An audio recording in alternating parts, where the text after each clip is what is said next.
This channel does not promote any violent, harmful, or illegal activities. All content provided by this channel is meant for an educational purpose only.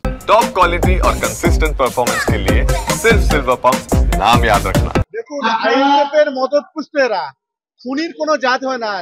আমরা FIR এ কোনো নাম নিইনি, আমরা প্রকৃত খুনিদের arrest করার কথা বলেছিলাম। পুলিশকে ধন্যবাদ জানাবো, যেই হোক না কেন তার দৃষ্টান্তমূলক শাস্তি এবং তার ফাঁসি চাই আমরা।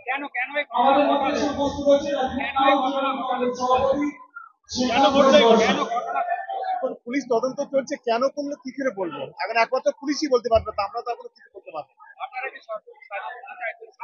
ফাঁসি চাই, শাস্তি তো দূরের কথা, ফাঁসি চাই। এর সঙ্গে যে বা যারা জড়িত আছে এবং এর উৎস কোথায় সেটাকেও খুঁজে বের করতে হবে, এর পিছনে কারা আছে এগুলো খুঁজে বের করতে হবে।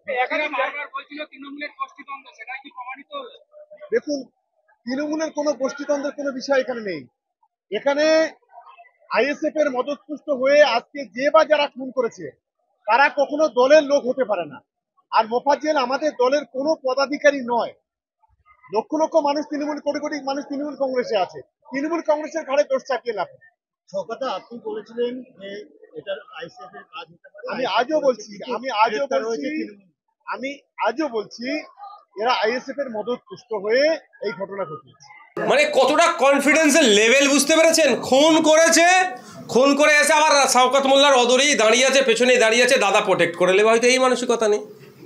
আর সেখানে দাঁড়িয়ে ওরাই আমাদেরকে বলছে কি শুধু পেছনের। আমি বলছি আগামী দিনে দেখতে পাবেন, যদি সঠিক তদন্ত হয়, রাইট সাইডে কেউ আছে, হয়তো লেফট সাইডে হয়তো কেউ আছে, ফ্রন্ট সাইডেও কেউ আছে, ব্যাক সাইডে হয়তো আরও কিছু পাওয়া যাবে যারা এই খুনের সাথে যুক্ত।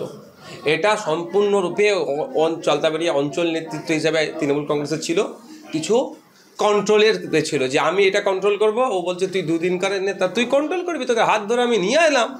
এইরকম একটা হতে হতেই এই জায়গাটা পৌঁছেছে। ফোন করে ডেকেছিল, ডেকে চলো বড়াও ডেকেছে বলে গেল। কবে ডেকেছিল? বৃহস্পতিবার রাত্রে। যেদিন খুন হয় যে রেজ্জাক, সেদিন আপনার স্বামী কোথায় ছিল? মিটিংয়ে ছিল। কোন মিটিংয়ে? টিএমসির মিটিংয়ে, কলেজ মাঠে মিটিং হয়েছিল, ওখানে মিটিংয়ে ছিল। কি করতো আপনার স্বামী? আমার স্বামী এমনি টিএমসি ব্যাটি করতো। শওকত মোল্লার সঙ্গে কেমন সম্পর্ক ছিল? খুব ভালো সম্পর্ক। কবে থেকে তৃণমূল করে আপনার স্বামী? আগে ওরাই টিএমসি করে।